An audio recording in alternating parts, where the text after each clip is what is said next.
Salut à tous et bienvenue dans un nouvel épisode du Front Office. On se retrouve aujourd'hui pour parler des 32 franchises NFL en début de cette saison 2024. Et l'objectif c'est de vous dire un peu où est-ce qu'on les voit lors de la draft 2025. Alors pourquoi faire la draft 2025 ? C'est pour parler des équipes dans un ordre particulier, de pas juste faire une sorte de tier list, mais d'en parler une à la suite des autres, avec la première équipe qui aura le premier pick à la draft et la 32e qui aura le trophée Lombardi, le vainqueur du Super Bowl.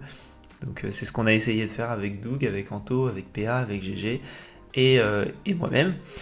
Et on espère que cet épisode vous plaira. On vous laisse nous retrouver sur Twitter, sur Instagram, sur Twitch, sur YouTube et rejoignez-nous également sur Discord. Et puis j'ai plus qu'à vous souhaiter une bonne écoute et puis je vous retrouve juste après les 32 équipes. Et en première position de ce Power Ranking, les Panthers de Carolina.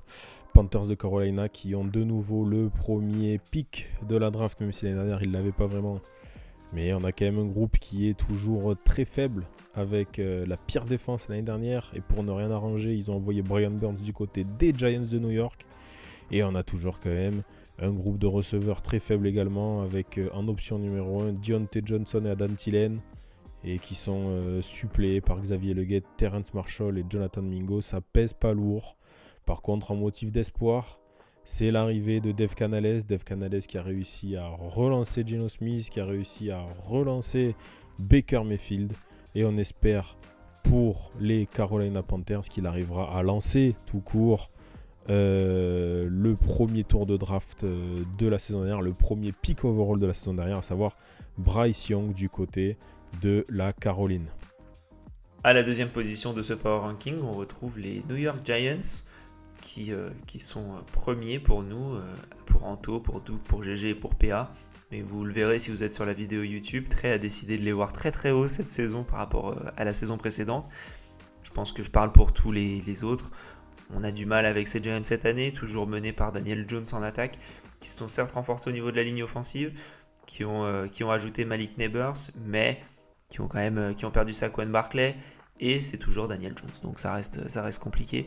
Ils ont, au niveau défensif, ils se sont quand même améliorés, puisqu'ils ont récupéré Shane Bowen, qui est un bon coordinateur défensif, qui était du côté des Titans lors de cette saison où ils font 12-5 et qui sont premiers de l'AFC.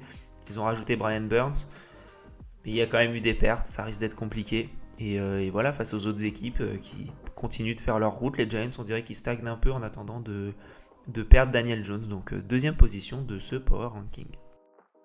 En troisième position, on retrouve les Denver Broncos. Les Broncos ne sont pas si simples à lire, mais la tendance de la rédaction est de les placer assez proches du choix numéro 1 de la draft pour la saison prochaine.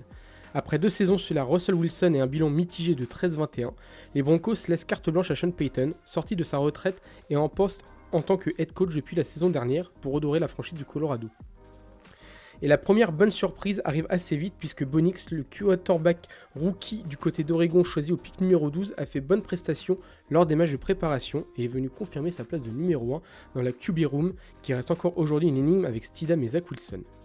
Pour ce faire, il sera épaulé particulièrement sur le jeu au sol qui était la force de l'offense la saison dernière avec Javonte Williams et Jaleel McLaughlin, mais des doutes sont à émettre du côté du jeu aérien puisque Nix pourra compter presque uniquement sur le receveur Courtland Sutton. Alors que les tight ends Greg Dulcich et Trotman, s'ils ne sont pas l'infirmerie, sont timides sur le terrain. Du côté de la défense, alors qu'en 2022, elle maintenait la franchise en vie, elle s'est montrée très inconstante et peu sûre la saison dernière, et des tauliers comme Simons et Jewell sont partis. À pas de Surtain de prendre les choses en main et de redresser la barre pour se coordonner avec l'offense. Dans une division toujours autant dominée par les Chiefs, les Broncos devront tirer leur épingle du jeu face à des Riders et des Chargers eux aussi dans le doute. Les Vikings qui sont très bas dans notre Power Ranking puisque la team les voit avec le 4e choix de la draft. Honnêtement, personne les a mis très très haut. On les voit pas très combatifs. Ça paraît difficile pour une équipe qui part sur un nouveau cycle. On rappelle qu'ils ont perdu Kirk Cousins à l'intersaison. Ils ont drafté un QB rookie qui est out pour sa première année. Donc voilà, même si l'équipe conserve quand même pas mal de talent sur le terrain, et notamment en attaque, ça paraît un peu limité pour aller chercher très très haut. Autant prendre une petite année sans gagner, puis revenir de plus belle. Hein. Le matériel est vraiment pas mal, mais la diff se complique, donc voilà. Une 4e place à la draft pour nos amis des Vikings. À la 5e position de ce Power Ranking, on retrouve les Washington Commanders. Alors les Washington Commanders, ils sont en train de terminer de retirer tout ce qui existait des Redskins, puisque Ron Rivera est parti, donc nouveau propriétaire, nouveau GM, nouveau head coach maintenant avec Dan Quinn, l'ancien head coach des Falcons, l'ancien defensive coordinator des Cowboys, qui est arrivé et qui a amené avec lui 4 joueurs des Cowboys, notamment un nouveau centre et un nouveau edge, 2 nouveaux edge même du côté des Commanders. On pense que ce ne sera pas nécessairement suffisant pour réussir à faire grand chose côté défensif et côté offensif. C'est quelque chose de nouveau. Il y a Cliff Kingsbury, l'ancien head coach des Cardinals, qui va appeler les plays, et Jaden Daniels, le quarterback de LSU, qui arrive du côté de la capitale pour aller, on espère, à l'avenir en tout cas, amener cette franchise vers des sommets inatteints depuis des années. Mais cette année, c'est plus une saison transitoire pour voir où vont ces Commanders pour les années à venir. En 6e position de ce Power Ranking, on retrouve donc les New England Patriots.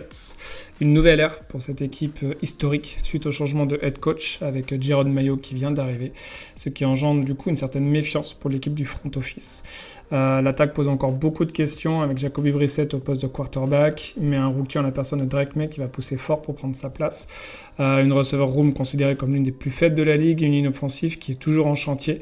Il y a bien que la running back room qui semble performante avec Stevenson et Gibson. La défense, en revanche, devrait pouvoir faire remporter quelques matchs dans la saison, d'où le classement de cette équipe, malgré la perte de Matthew Judon. Le backfield défensif est une référence au sein de cette ligue, mais le manque de pass rush pourrait leur rendre la tâche plus difficile. De plus, le calendrier de la saison n'aide pas non plus avec une division relevée. Les Patriots vont également croiser avec l'AFC Sud et la NFC West. La rédaction les voit au plus haut top 10 de draft et pour les plus pessimistes, top 3 de draft. En 7e position, on retrouve les Las Vegas Raiders. Les Las Vegas Raiders qui vont être menés cette année par un duo de quarterbacks terrifiants, à savoir Aidan O'Connell et Garner Minshew, qui vont avoir un jeu de course où ils ont perdu Joe Jacobs. Donc on va confier le jeu de course à Zamir White et Alex Mattison. On verra bien ce que ça donne.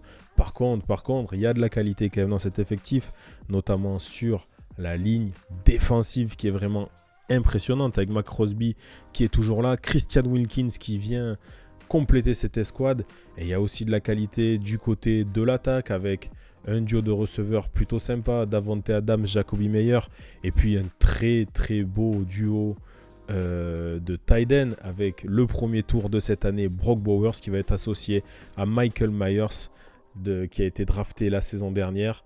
On espère que ça suffira pour amener cette équipe des Raiders un peu plus haut que ce que nous on les projette, en 7e position. Avec une 8e place attendue dans notre Power Ranking, les Titans, qui sont vus du coup plutôt petits par toute l'équipe du front office. Il n'y a que moi qui les mets en playoff, forcément, en tant que Homer. Mais je comprends l'avis général, l'avis de mes petits camarades. On a quand même des incertitudes dans cette équipe, avec notamment un QB qui entre dans son année sophomore, donc il a encore tout à confirmer. Un effectif qui s'est énormément renouvelé, et vous savez pourtant à quel point j'adore le principe de continuité dans une équipe. Et surtout, une division qui est très très très compliquée, et qui pourrait être bien plus concurrentielle que ce qu'on pense. On a des Texans avec CJ Stroud qui sont attendus et qui pourraient faire mal. On a des Jags avec un Trevor Lawrence qui a déjà gagné un match de playoff. Et surtout, on a des Colts où voilà, peut-être l'équipe où il y a aussi des incertitudes, mais qui franchement n'est pas une partie de plaisir. Donc les Titans sont attendus avec le 8e pick dans notre Power Ranking. Avec le 9e choix, lors de la draft, on retrouve les Indianapolis Colts. Alors c'est une des franchises sur lesquelles on n'est pas trop d'accord. Alors il y a un petit groupe où on est d'accord autour de la 10e place, mais tu as quand même une personne qui est à 5 et une personne qui est à 15. Une franchise où il n'y a pas eu d'amélioration au niveau de la free agency, mais il y a eu quand même des bons joueurs récupérés à la draft avec Laiatu Latu et Adonai Mitchell notamment. Mais on reste sur une franchise qui a besoin de tester Anthony Richardson, parce qu'ils n'ont pas pu le faire la saison dernière, donc là ils vont pouvoir le faire. On espère cette saison. Et beaucoup de la saison des hommes de Shane Steichen va dépendre de à quel point Anthony Richardson est le joueur qu'il peut devenir, parce qu'il a été drafté en tant que projet. Et on pense que en fonction de ça dépendra de la saison des Colts et s'ils feront une plutôt bonne ou une mauvaise saison. Voilà, donc on a pu voir des bonnes choses la saison dernière, on espère en voir encore plus cette saison. En 10e position de ce Power Ranking, on retrouve les Los Angeles Chargers. Alors, cette 10e position est une moyenne des pronos de l'équipe, avec un pronostic top 2 à la draft pour la plus basse et un top 17 pour la plus haute, ce qui montre bien qu'on est complètement dans l'expectative concernant cette équipe des Chargers.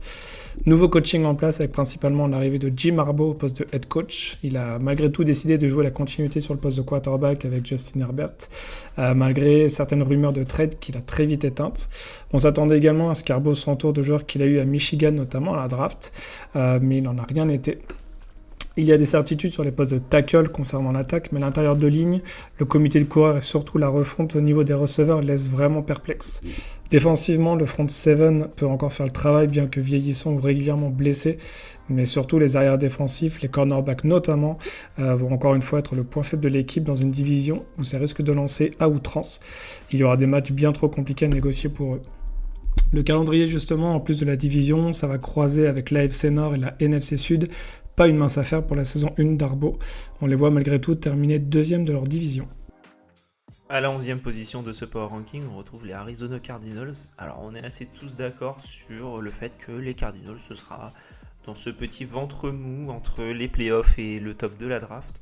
Mais on a hâte parce que ce sera une première saison complète pour Kyler Murray avec Jonathan Gannon, le head coach qui est arrivé la saison dernière et qui a apporté une vraie identité de jeu à ces Cardinals. En plus de ça, ils ont ajouté Marvin Harrison Jr. en tant que alpha receveur, qui est quelque chose que Kyler Murray n'a pas eu depuis DeAndre Hopkins, qui est parti il y a quand même quelques années maintenant. Et ils ont également renforcé leur défense. On a eu le temps d'en parler lors de l'épisode de l'intersaison des Cardinals. Et en plus de ça, visuellement, c'était sympa de regarder les Arizona Cardinals de la saison dernière. Donc on espère que les oiseaux de Phoenix vont renaître de leurs cendres et remonter au firmament de la NFL. Mais avant ça, voilà, il va y avoir quelques petites étapes.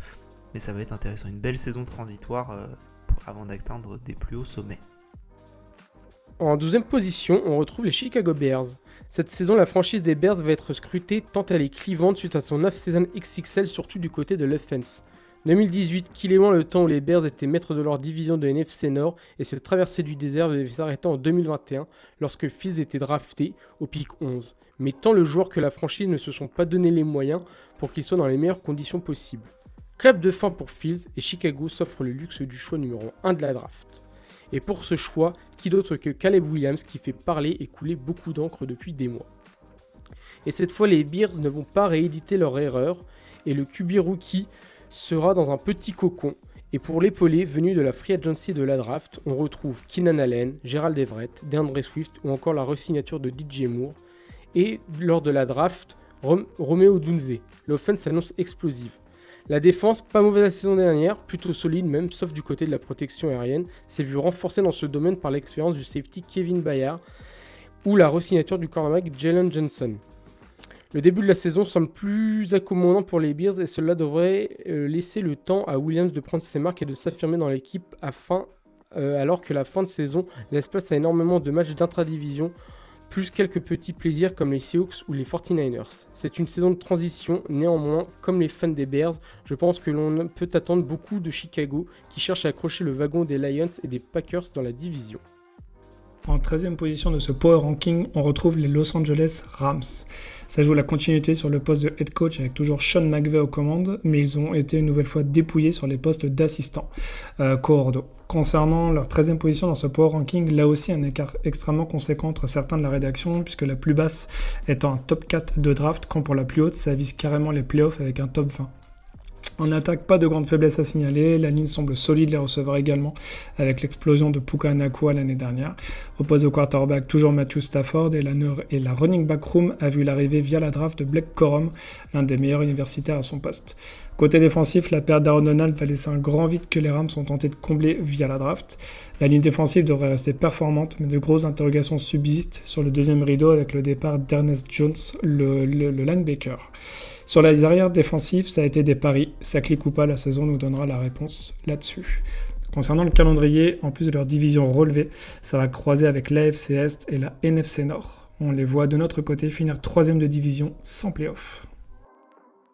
En 14e position, on retrouve les Saints de la Nouvelle-Orléans. Avec la saison dernière, une seconde place dans la division NFC Sud et un bilan tout juste positif de 9-8 comme les Bucks champions de la division, les Saints sont déçus et sans doute laissés sur leur faim les supporters du côté de la Louisiane. En effet, si défensivement les Saints sont toujours solides avec une défense d'expérience et de playmakers comme Jordan ou Davis, il faut noter le rajout de renforts comme Willie Gay du côté des Chiefs ou encore de Chase Young du côté des 49ers. La défense devrait être encore pour cette saison 2024 décisive et doit être l'escouade qui ne flanche pas si l'offense, elle, en fait des siennes.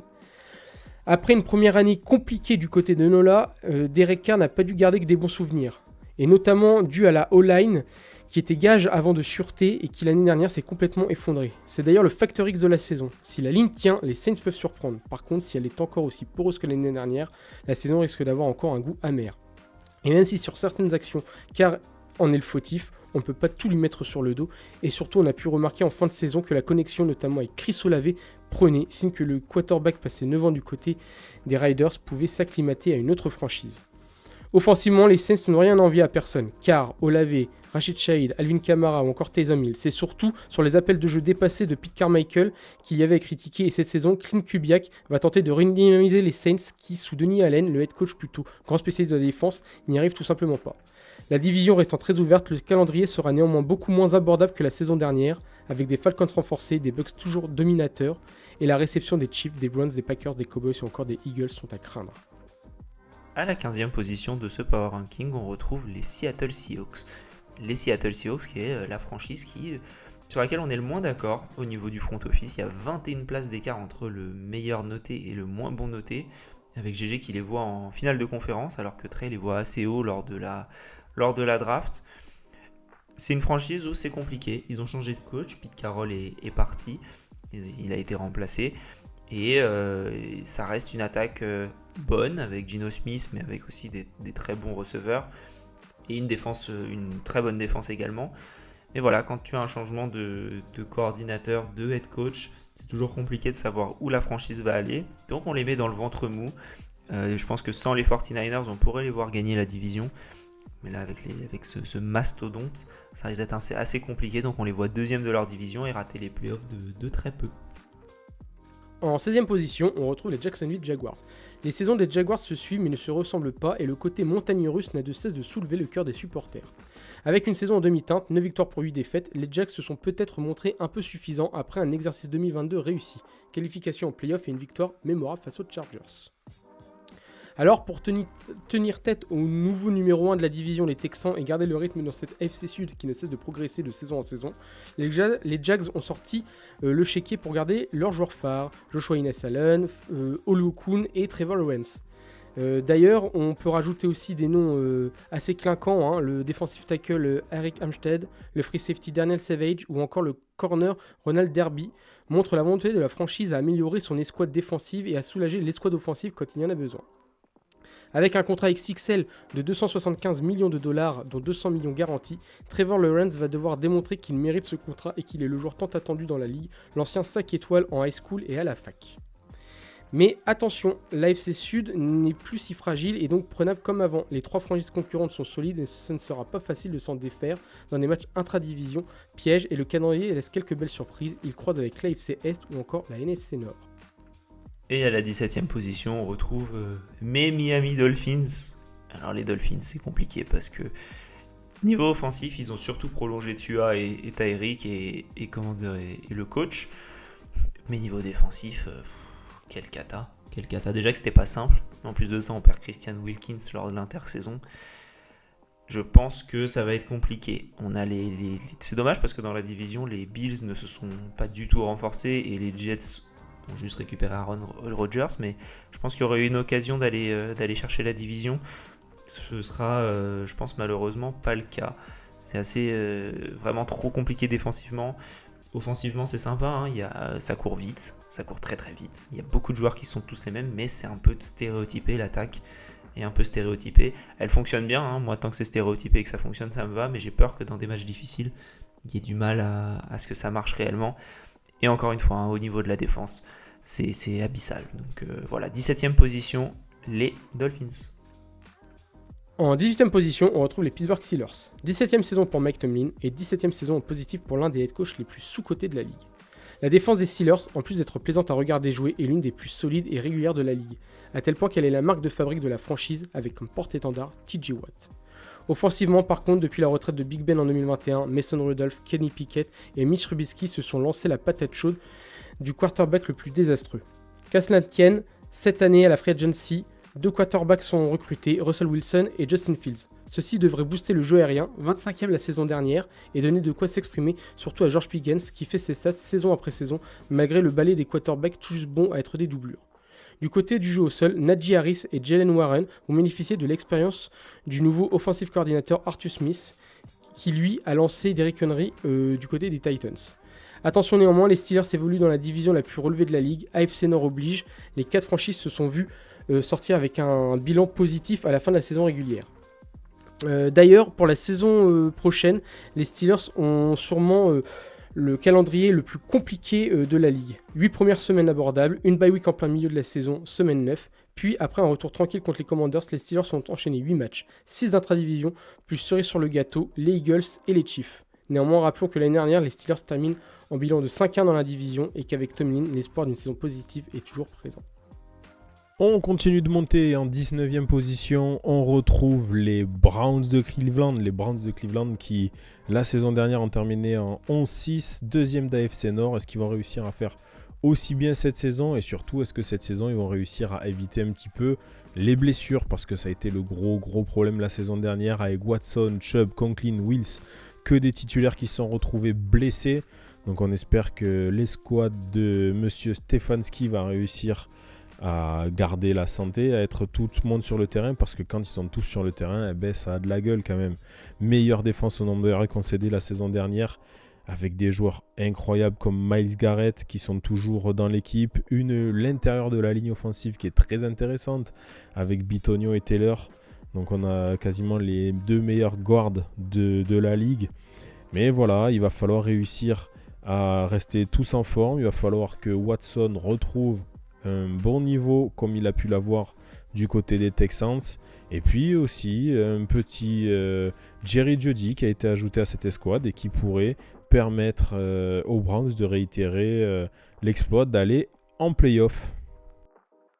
En 20e position de ce Power Ranking, on retrouve les Buffalo Bills.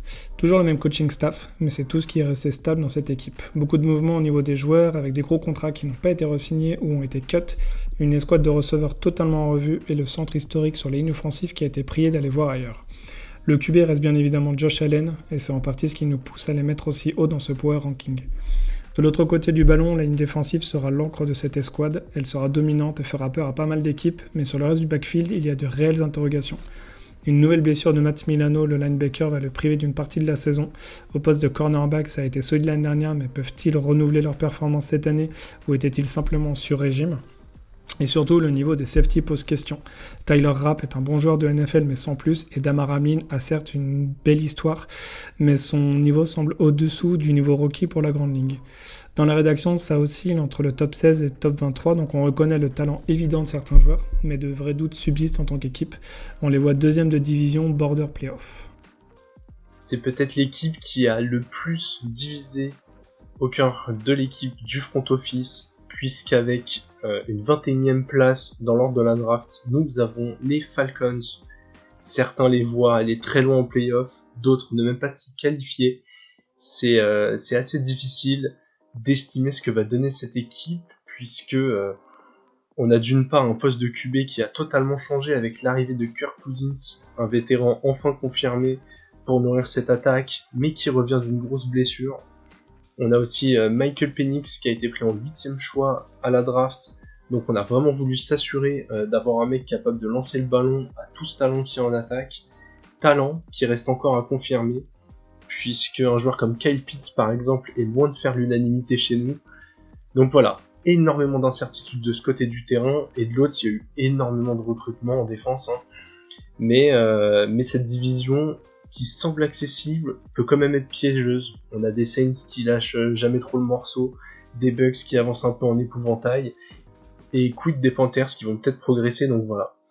21ème, ça les met du coup en playoff en moyenne sur l'équipe, mais attention, on ne serait pas surpris, peu importe le résultat de la saison pour eux. En 22e position, on retrouve les Green Bay Packers. Les Green Bay Packers qui ont terminé la saison de façon tonitruante l'année dernière. Est-ce qu'on va retrouver des Packers lancés comme des frelons et sur cette même dynamique en début de saison? En tout cas, on l'espère. Ils se sont renforcés, que ce soit au poste de running back avec Josh Jacobs qui est arrivé, avec Xavier McKinney qui est arrivé en safety, André Dillard le tackle. Voilà, cette équipe va devoir confirmer maintenant, confirmer aussi du côté de Jordan Love à qui on a fait confiance et on a signé un contrat XXL durant l'intersaison. Et puis il va falloir que la défense maintenant augmente son niveau. On a changé le coordinateur défensif avec Jeff Halley qui arrive et qui va devoir redonner de l'entrain à cette défense, que des joueurs comme Davonte Wyatt se développent encore. Que des joueurs comme le premier tour de draft de l'année dernière, Lucas Van Ness également, commencent à montrer quelque chose sur le terrain, mais on a quand même beaucoup d'armes du côté de l'attaque et Jordan Love peut s'appuyer sur un groupe de receveurs très jeunes et très talentueux pour réitérer cet exploit d'aller en playoff. On continue en 23e position avec les Tampa Bay Buccaneers. Les Tampa Bay Buccaneers qui dominent cette NFC South depuis maintenant 3 ans et qui va continuer, je le pense, pour la 4e saison consécutive. Pourquoi ? Parce qu'on a réussi à être dans la continuité du côté de Tampa. On a prolongé Mike Evans, on a prolongé Tristan Wirfs, on a prolongé Antoine Winfield Jr., on a prolongé Baker Mayfield, qui a fait une très belle saison la saison dernière, en espérant que le départ de Dave Canales, notre coordinateur offensif, ne se fasse pas trop ressentir du côté de Tampa. Mais on a quand même une équipe qui est ultra solide au niveau des tranchées, que ce soit en défense avec Vita Vea, Yaya Diaby, que ce soit en attaque avec Graham Barton, le centre piqué en premier tour de draft cette année, et Tristan Wirfs, comme je l'ai dit, prolongé récemment. Alors oui, il va falloir s'améliorer du côté de la course, il va falloir que Cade Otton aussi, le tight end, continue de progresser, mais on a quand même une équipe qui est déjà taillée pour dominer cette NFC South. Alors cette année encore, go Bucks! On enchaîne avec le 24e pick de la draft et donc une saison plutôt réussie pour les Dallas Cowboys. Réussie en termes de bilan de saison régulière, en revanche, j'ai l'impression que personne au sein de l'équipe ne croit en eux pour les playoffs. On est sur une attaque qui, en dehors du duo Dak Prescott-CeeDee Lamb, a quand même baissé en talent sur le papier. La défense semble toujours aussi solide, mais on parle d'une équipe qui peine à chaque fois à nous convaincre quand il faut arriver en playoff. Ou voilà, même contre une équipe qui peut paraître inférieure sur le papier, elle est capable de décevoir. Donc les Cowboys, ça fait partie de cette équipe que automatiquement on envoie en playoff, surtout dans la division où ils sont. Ça m'étonnerait que les Commanders progressent assez, les Giants paraissent hors course, donc ça va être une lutte à 2 avec les Eagles. Mais leur destin sur la suite de la saison paraît pas génial. Donc voilà, ils seront pas dans les équipes du carré final, ils vont chuter avant, mais malheureusement on sait pas trop ce que ça peut donner, et ce pic de draft, on verra aussi ce qu'ils vont en faire. Et on enchaîne avec les Baltimore Ravens, qui viendraient donc pick juste après les Cowboys, et encore une fois là on est sur une équipe belle saison régulière, qualif en playoff, et malheureusement ça ne va encore pas au bout. Je pense que l'effectif des Ravens, et l'équipe est plutôt d'accord là-dessus, est quand même plus complet que celui des Cowboys, peut-être plus fourni en talent, mais il y a eu quand même beaucoup de pertes lors de cette intersaison, et des deux côtés du terrain, ça risque d'être assez difficile de faire mieux que l'année dernière, et fatalement, c'est une phrase qu'on répète souvent, mais quand tu ne progresses pas, et très vite tu es dans la case des équipes qui régressent, puisque autour il y a des équipes qui avancent, qui font de mieux en mieux, qui vont faire de mieux en mieux. Donc pas simple pour les Ravens d'aller beaucoup plus haut. Donc voilà, pour eux, ce sera le 25e pick de la prochaine draft. En 26e position de ce Power Ranking, on retrouve les Philadelphia Eagles. Alors, quels Eagles a-t-on retrouvé cette année? C'est la principale question de cette avant-saison, eux qui ont littéralement explosé en fin de saison 2023. Offensivement, le départ en retraite de Jason Kelce est un coup dur, tant sur son niveau footballistique que son aura dans le vestiaire. L'escouade reste cependant très forte avec l'ajout de Saquon Barkley au poste de running back et Jahan Dodson en tant que troisième receveur derrière Brown et Smith. Défensivement, en revanche, il y a nettement moins de certitude. La ligne défensive reste la principale force de cette escouade, mais quid du reste? Les linebackers sont bons sans plus, les cornerbacks sont soit très vieillissants, soit très jeunes, avec la draft de DeJean et Mitchell. On notera également le retour en safety de Gardner Johnson après une mauvaise saison chez les Lions. Au sein de la rédaction, ça oscille entre le top 19 et la finale de conférence, ce qui montre bien les réels atouts de cette équipe, mais que le doute subsiste sur l'état psychologique de cet effectif. Malgré tout, on les voit terminer premiers de leur division. En 27e position, on retrouve les Houston Texans. La saison dernière, les Texans bouclent l'exercice en tant que franchise surprise de l'année et ils vont démarrer cette nouvelle saison en tant que franchise attendue de l'année. Les Texans, en une saison, passent de bons derniers en 2022 à champion de division en 2023 et des playoffs réussis avec notamment une victoire face aux Browns. Ils ont suivi le même chemin que leurs compères Jaguars mais affichent plus de sérénité et surtout, cette off-season confirme qu'ils ne veulent pas s'arrêter là. Offensivement, les Texans étaient un danger la saison dernière et cela devrait continuer puisque Stephen Diggs vient apporter son expérience et son talent dans cette jeune escouade. Stroud a marqué pour sa précocité et son talent inné, mais il faut reconnaître qu'il est très bien entouré. Le point nord de l'attaque était le jeu de course. Devin Singletary parti, un Dameon Pierce décevant. Les Texans ont signé Mixon du côté des Bengals qui devrait apporter des solutions au sol. Défensivement aussi, Houston a montré de belles choses, et notamment avec le rookie défensif de l'année Will Anderson Jr. Et ils veulent continuer à progresser dans ce secteur de jeu en amenant des joueurs d'expérience comme Daniel Hunter, Aziz Al-Shahir ou Denico Autry. Mais attention, cette année les Houston Texans n'auront plus l'effet de surprise qu'ils pouvaient jouer l'année dernière. De plus, leur division est plus sérieuse et solide. Les trois concurrents se sont renforcés et des matchs tests comme les Dolphins, les Chiefs, les Ravens ou les Jets vont les pousser physiquement et mentalement à montrer s'ils peuvent être une des franchises dominantes des prochaines années. En 28e position de ce Power Ranking, on retrouve les Cincinnati Bengals. Voilà le retour en force et en forme de cette équipe après une saison compliquée, liée à des blessures notamment, mais pas que. Le changement de coordinateur offensif nous fait penser que l'équipe sera de nouveau un candidat crédible à la victoire finale. Offensivement, les Bengals sont toujours menés par Joe Burrow qui, s'il ne se blesse pas, reste l'un des meilleurs de la ligue à son poste. La running back room a subi un petit lifting avec le départ de Mixon et l'arrivée de Moss, l'impression que le niveau sera moins bon cette année. Sur les receveurs, les deux stars font la tête puisqu'ils veulent un nouveau contrat, mais sur le terrain, ils restent extrêmement performants. La ligne offensive a enregistré l'arrivée de Trent Brown qui devrait encore plus la stabiliser et donner plus de temps à Burrow pour trouver ses cibles. Défensivement, l'équipe a perdu quelques titulaires mais qui ont été remplacés soit en free agency ou par le biais de la draft, à voir donc comment ces nouveaux joueurs vont s'intégrer. Le second rideau et le backfield devraient être performants cette année, au contraire de l'année dernière. Lou Anarumo, le coach défensif, nous doit une revanche là-dessus cette année. En plus de leur division très relevée, les Bengals vont croiser la route de l'AFC West et la NFC Est. Au sein de la rédaction, nous les voyons tous de retour en play-off, avec pour certains un titre de division, voire une finale de conférence pour d'autres. En 29e position, on retrouve les New York Jets. Si la saison des Jets en 2023 tient à 4 snaps, une victoire surprise face aux Bills en week 1 et un bilan négatif de 7-10, l'attente portée autour de cette franchise l'année dernière est tuée dans l'œuf par la blessure de Rodgers et elle s'est donc vue explicitement retranscrire cette saison et c'est bien normal tant les Jets affichent une équipe ultra complète des deux côtés du ballon et qu'il ne leur manquait qu'un quarterback pour sublimer tout ça. Défensivement, les Jets sont depuis plusieurs saisons dans le haut du panier et sont un casse-tête à toutes les escouades offensives qu'ils affrontent. Elle est l'escouade qui maintient les Jets un minimum dans la course au playoff chaque saison et si l'offense monte en niveau, elle serait alors encore plus redoutable.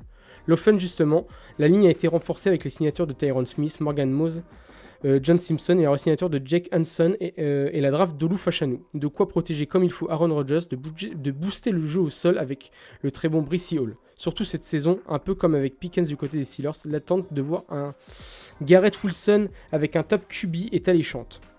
Wilson est clairement un receveur 1, il ne sera pas seul. Mike Williams va apporter son expérience venue du côté des Chargers. Et Allen Lazard, comparse de Rodgers aux Packers, c'est un bon numéro 2.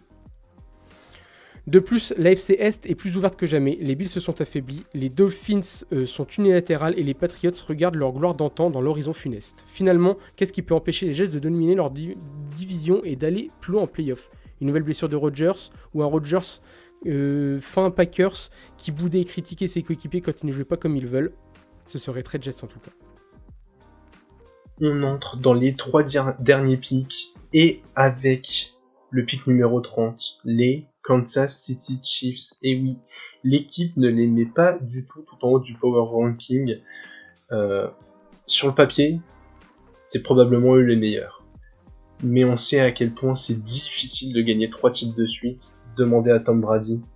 C'est un peu le poids de l'histoire qui nous a fait les mettre là. Alors oui, ils vont gagner beaucoup de matchs en saison régulière. Oui, ils seront très très durs à faire tomber en playoff. Mais il y a quand même quelques signes qui peuvent aller dans ce sens-là. Et notamment un Travis Kelce qui prend une année de plus. Il ne va pas être éternel et c'est quand même bien souvent le joueur qui arrive à faire la diff en playoff. Donc voilà, les Chiefs, équipe encore très très complète, très très talentueuse. Mais le poids de l'histoire. Le poids de l'histoire se mêle à la conversation et malheureusement, pour eux, ça veut dire pas de titre. 30e place pour les Chiefs.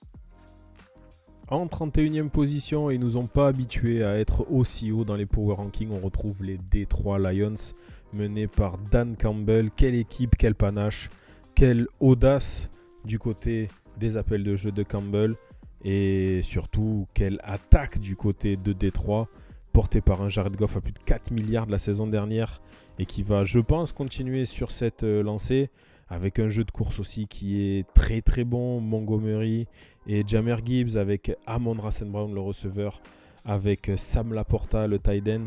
Voilà, quelle escouade du côté de l'attaque de Détroit.